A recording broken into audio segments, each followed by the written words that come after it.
And welcome to Upon Further Review. I'm Josh Aubrey. Plenty to get to in this week's show. The Georgia Southern Eagles able to snap their three-game losing streak under interim head coach Kevin Whitley as they hung 59 points this past weekend on the visitors from Arkansas State. 59-33 the final. The 59 points was the most the Eagles have scored since they put 69 points up on the board on the road at Georgia State back in 2014. A big win for the Eagles. They built a comfortable halftime lead, scoring 31 points in the first half and then cruising from there. They were able to come up with four interceptions in the game. The Eagles had no turnovers entering the game. They put up over 500 yards of offense in the game as well. So a big win as they snap that three-game losing streak, and they'll hit the road for Troy this week. We'll hear from Coach Whitley and a few of the players coming up. As for the Statesboro Blue Devils, a huge win for them as well over the weekend as they were able to pick up a win in their region opener against Richmond Hill. Hung on for that one by a final score of 27-21. They were able to turn away Richmond Hill with 9 seconds left in the game, and Richmond Hill getting very close to scoring in that game. So a big win for Statesboro. Unfortunately, the news not as good for the Southeast Bulloch Yellow Jackets as their region opener proved to be a tough one. They lost at Liberty County 28-20. A tough one for them in many ways as that was the region championship game last year. And most of the Savannah schools are pretty poor this year, so it would take an upset for the Yellow Jackets to end up coming through, but they still have a lot of their sights set on at least getting the number 2 seed where they can host the state tournament, and who knows, there's still a chance on the outside of them winning the region as there's only been one game played by both of these teams in the region. As for the Bulloch Academy Gators, they'll begin region play coming up this Friday night as they'll host Trinity. This past Friday they beat up on Memorial 49-0 in that one. A big game for Isaiah Smart running the ball for the Bulloch Academy Gators as Rodney Hill out with an injury and he may not be back for the rest of the season. We'll get to that a little bit later. As for the Portal Panthers, they weren't able to take care of business as they lost to Jenkins County and fall to 0-5 on the year. All right, stay with us. Highlights, and we also have interviews with all of our area coaches coming up on Upon Further Review. And a reminder before we go to break, hopefully you'll never be in an accident, but if so, please give our friends at the Sullivan Law Firm a call, 912-489-8888, or online at thesullivanlawfirm.com. You choose the combination, and they'll cook it in their 500-degree brick oven in just a few minutes. Your own delicious pizza experience using only the freshest ingredients on hand-tossed dough and individually sized just for you. And that Eagle Nation is why they're called Your Pie, because it's all about you. The Your Pie in Statesboro and downtown Savannah is owned and operated by Joe Hunt, a Georgia Southern grad. So when you order your next pizza, be true blue and make it all about you. Go see Joe at Your Pie, and I guarantee it, you'll be glad you did.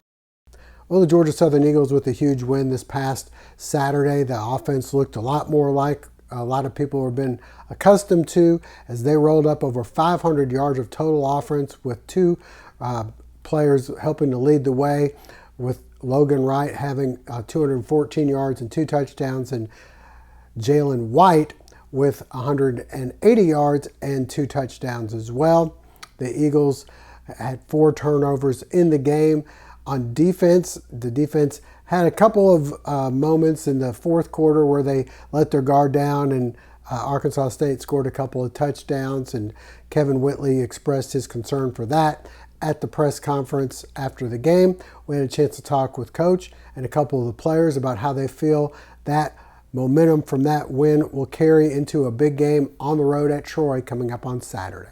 Offensively, no, we didn't do anything different. We went back to bread and butter and went inside zone and everything that we'd like to do offensively.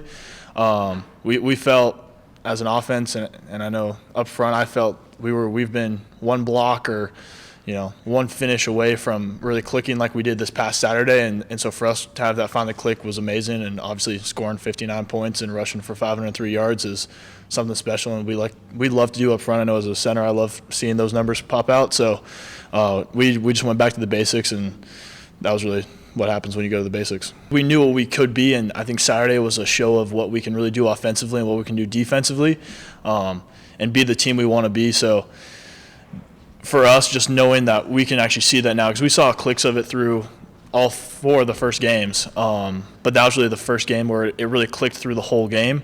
For us to see that was definitely great, and I think every guy on the team knows we got to do that again. So for us, it's just repeating what we did last week and just having 2 great physical days on the field, and then going and playing Saturday. Tell me what you've seen out of Troy here kind of early in your preparation process for this week. Pretty similar to last week. They're a good defense. Statistically, I think they're the 5th best defense right now in the country, or in the Sun Belt, something like that I heard. They've had some good games defensively, and so they're the same Troy that we saw last year. They're a good defense, and so we just have to prepare this week and go to work this week like we did last week, and hopefully the same results. I think that this week, we came to work. We realized, what happened with everything, but, we stuck together as a brotherhood. We just had to figure it out. I think, this week we played with a little bit more swag, more juice, something about ourselves, and, that obviously showed.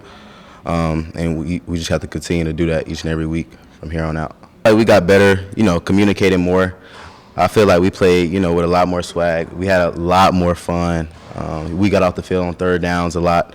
And, we felt off each other's energy. We got a lot of turnovers, had 4 interceptions, a pick 6, so it was a big time. We just had a lot of fun on Saturday. What about Troy this Saturday? What do you expect? I think, they're definitely a pass-heavy team. They want to get the ball in the air. I think if we continue to communicate, trust our feet in the back end, and, get pressure up front, that you will be very successful this Saturday. Well, I just think the guys play harder. They play with a little more excitement, a little more passion.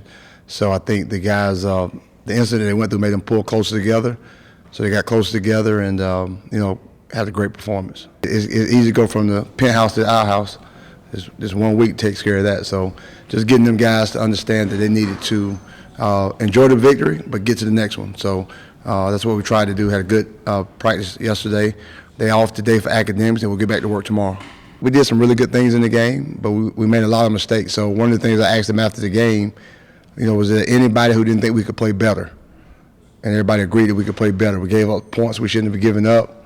And so we got plenty to work on. That's what we'll do tomorrow. Either you want to be out here, you don't, And so we want to find the guys that want to play football. We want to find guys that want to play the right way. We want to find the guys that want to do what we ask them to do. And if they do that, good things can happen. Are there people out there that don't want to do that? There are always some people that don't want to do that. They want to do it their way. That's on every team, every company, every organization. So you have to get everybody on the bus, you have to get everybody in the right seat, and get the right folks off the bus. And so that's kind of what you do. You find the guys that want to be there. You find them a role. Everybody has to accept their role. Everybody's not the starting quarterback. So we got scout team quarterback. So you have to get everybody to buy into it. Everybody's important. One of the things I'm always stressing, that everybody's important to the program. We cannot be successful if our scout team doesn't give us a good look. So just making everybody feel important. Everybody's singing praises right now, but if we don't play well this week, that's gone. So it's really, I think the teams that can manage the emotions of winning, manage the emotions of losing, and kind of get that balanced keel are the teams that do well. I think of Bill Belichick, I think of Nick Saban, they on to the next, and so it's just getting guys to understand, hey, yes, we played well, we got the win, but nobody plays football to get 2 wins. Nobody. What do you know about Troy? What do you expect Saturday? Oh, Troy's a really good ball team. I've been, competing against the last 2 years. Really good on defense. They have a really good linebacker, number 2, that, makes tackles from sideline to sideline. They're probably a top 10, top 15 defense right now against the run and overall. So it's going to be a great challenge for our offense. Hopefully this past week, will give us confidence to know that we can move the ball. And so we're going to try to take that over to the next week. Offensively, got some really good receivers. They've always been known as a passing team per se. They do a good job of balancing it up. two really good running backs, number 0 and number 3. Quarterback transfer from Missouri, so he's got a lot of experience there, and the receivers are dynamic. Number 15, number 2, those guys can make plays. So it's going to have to be a team effort. So we just got to get ready. Like I said, we'll get back to work tomorrow. Coach is right now breaking down film, getting the game plan together. And once we do that, we'll go out and try to execute it tomorrow. Well, stay with us. Coming up next, we'll visit with Coach Jeff Kaiser and a couple of his players about their win on Friday and their game coming up, big one against Brunswick. McCooks Pharmacy, located on Highway 80 East, is family owned and operated by Lynn and Janie McCook, as well as their son, Josh McCook. Serving the Bulloch County area since 2005, McCooks Pharmacy offers fast and friendly service where the customers come first. Vaccinations are available, including shingles, flu, pneumonia, and Tdap. Drive-through service is available with 2 drive-through windows for your convenience. McCooks Pharmacy offers free local deliveries, and new customers are always welcome. Continuing the tradition of our family caring for your family, McCooks Pharmacy, Highway 80 East. Family Internal Medicine Associates of Statesboro, providing primary care for Statesboro area patients since 1998, providing complete physicals, complete sports physicals, Medicare wellness exams, full diabetes treatment, and education from lifestyle changes to oral medications to insulin pump therapy, in-house dermatology, in-house circulation tests, and ultrasounds, and in-house labs. Featuring nurse practitioner Melissa Beasley, Family Internal Medicine of Statesboro can accommodate same-day or next-day appointments to serve your needs. Family Internal Medicine Associates of Statesboro, where we care. At Badcock Home Furniture and More, we know what it means to find the perfect fit. The feeling of surprise. That just right moment of delight. It's what we see every time a family finds their priced right style and snuggle perfect comfort. Because for us, home isn't simply where you live, it's how you live. Badcock Home Furniture and More. Just right.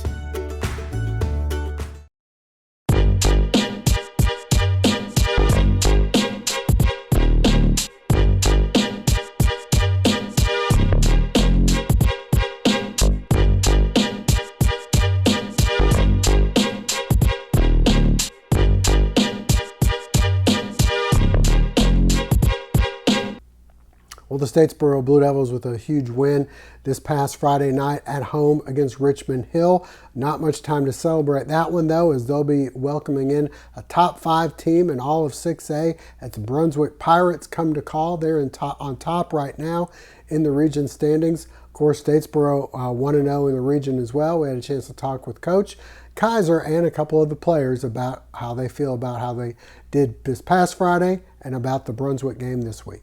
The difference in the game was our lines of scrimmage on both sides of the ball. Our offensive line played as well as a group as they have done in 5 years. Our defensive line did a good job for the most part up front, stopping their run game and forcing them to throw the pass part of their RPOs. We had to make some adjustments on the back end in order to stop those guys, but the kids did a good job. And the difference was, we got a little bit lucky, but working hard and playing hard creates luck sometimes. And we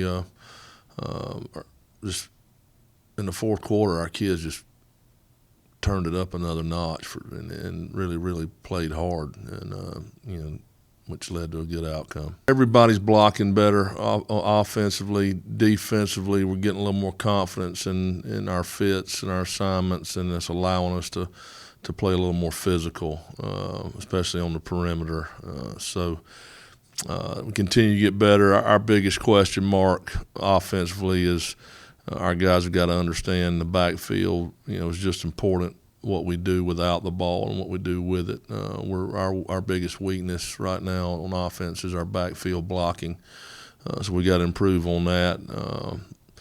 But like I said, it was a hard-fought win.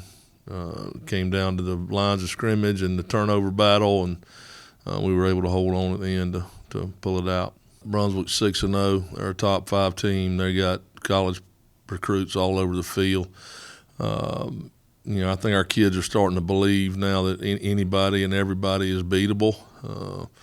However, if we got to come out tomorrow and have a better practice than we did today, it was almost like we were a little hungover from a win today. It wasn't a bad practice, but the energy was not like we wanted. So we got to rebound tomorrow and realize we want to be 1-0 for the week. Every goal we have from the season standpoint is in front of us, and that's kind of the seat you want to be in. We just got to keep building on what we've done. Eliminating the big play. Now, what concerns me about Brunswick, I think they hit South Effingham 5 times with the deep ball Friday night. So we got to keep things in front of us. They're very athletic, very fast. They're a 6A version of Swainsboro.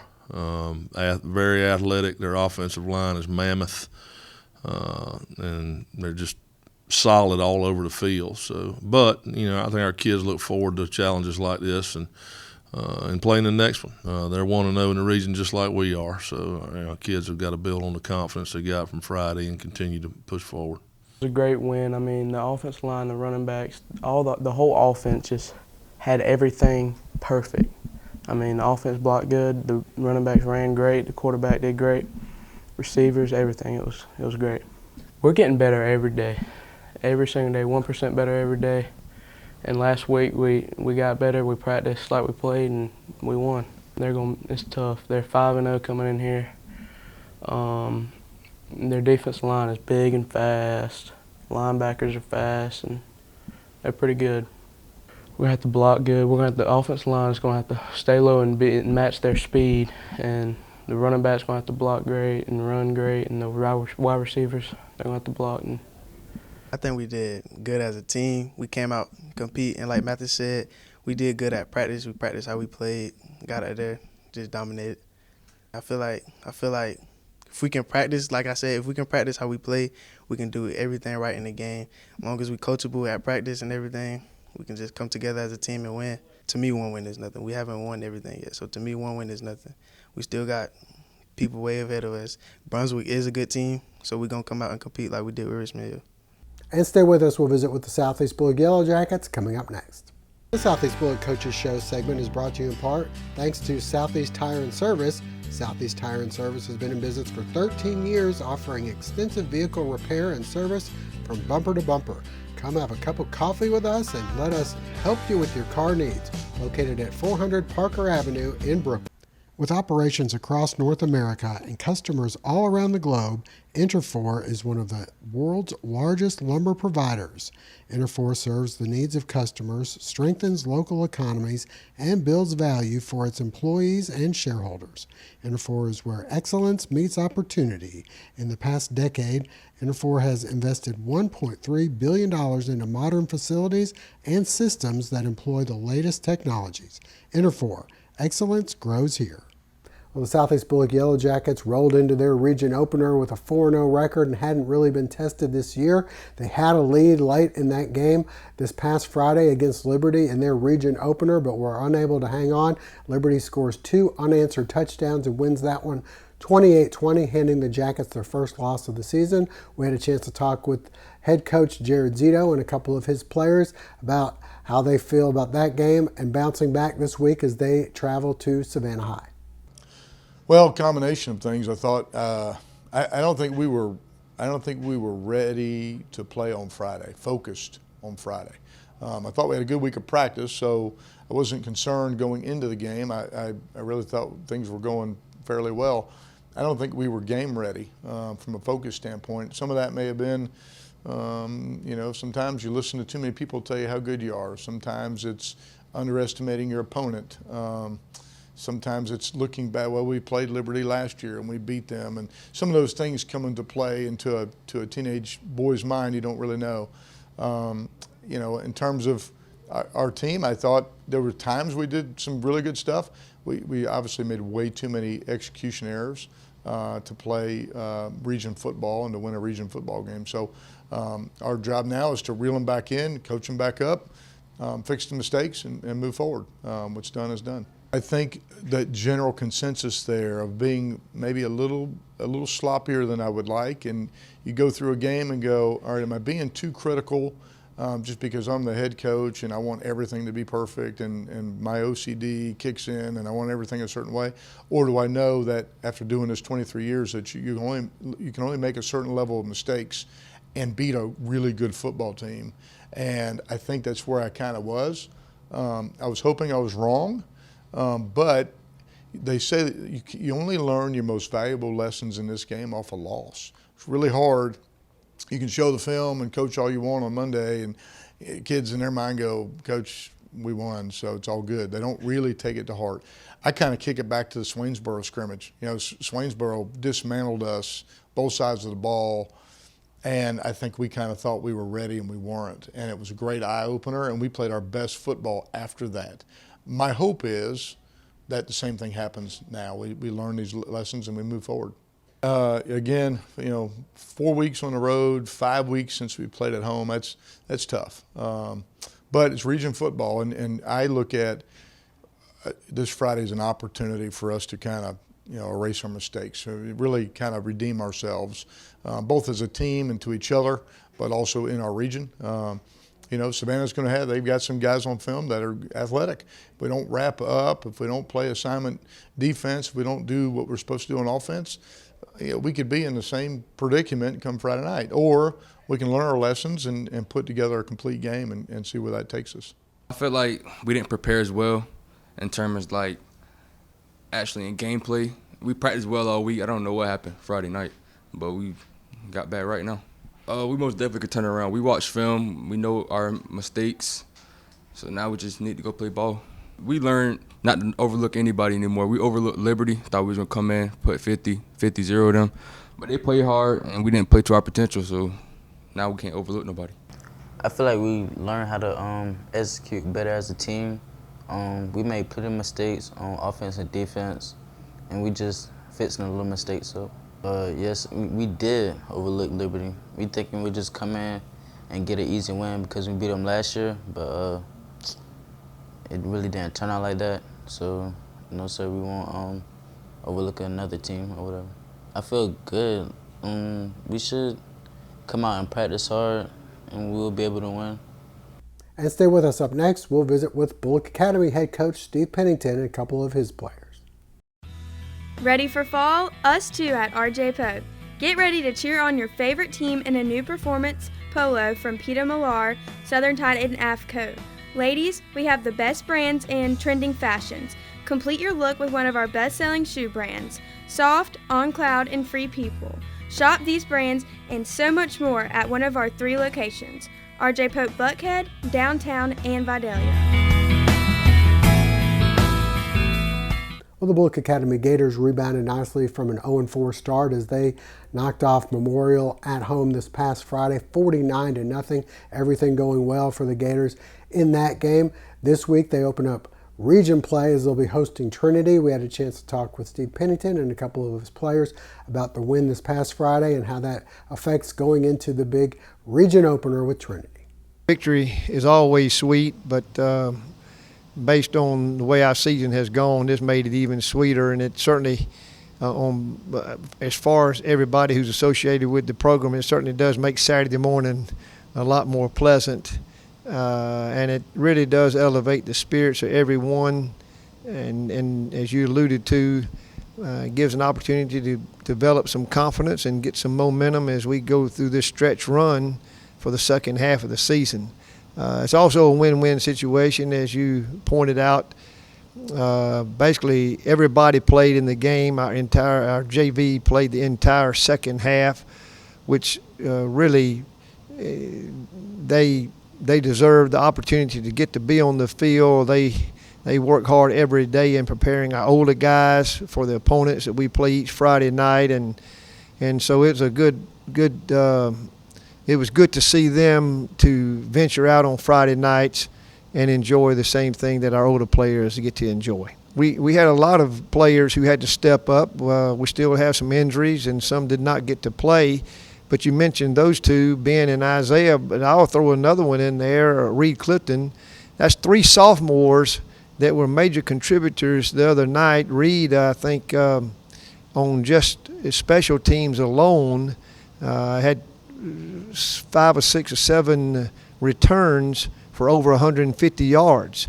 And when you get that kind of production, as well as the team being effective and executing on both sides of the football, it keeps the pressure on an opponent. Really, we were on their side of the field basically all night long, and a lot of that had to do with our special teams execution. And so we're proud of the fact that our sophomores are stepping up. It just shows that we have a lot of balance from our senior class to our junior class and our sophomores, and everybody's contributing. So that part is very good, and we're looking that we'll continue to grow and continue to develop some depth as we move forward, because every day we're pushing our younger players to get better, and as they progress, their time will also improve on Friday nights.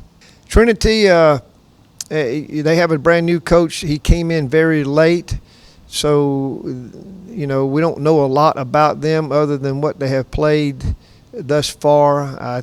I think they have struggled somewhat with some of the teams they have played. They are nothing like they were last year. Last year they were an option-oriented team. It's more of a spread package now. The quarterback they had last year, who was very good, he is back, and he is dynamic, and he is someone that we have to keep under control because he throws the ball very well, but more importantly, he makes people miss, and so we've got to make sure we keep him contained and not let him make plays when we should have control of what's going on. Defensively, Josh, it is a toss-up what they might present to us. Our coaches have worked diligently with our players to prepare them for, I don't want to say three-ring circus, but you never know what you're going to get, because each game that they have played, they may run a 4-3, they may run a 4-4, they may be in a 3-5, they may end up being a 5-2, and then they bring a lot of pressure. And so the good thing about that is if they're doing things of that nature, and especially bringing a lot of pressure, all it takes is to hit the right hole and we can take it to the house. So it's a high-risk defense.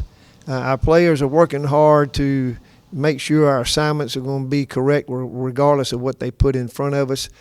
But it's imperative that we stay focused and mentally prepared through the course of practice week so that whatever they show us on defense, we'll be ready to go. And that's going to wrap it up for this week's show. We thank you for joining us. Hope to see you again next week.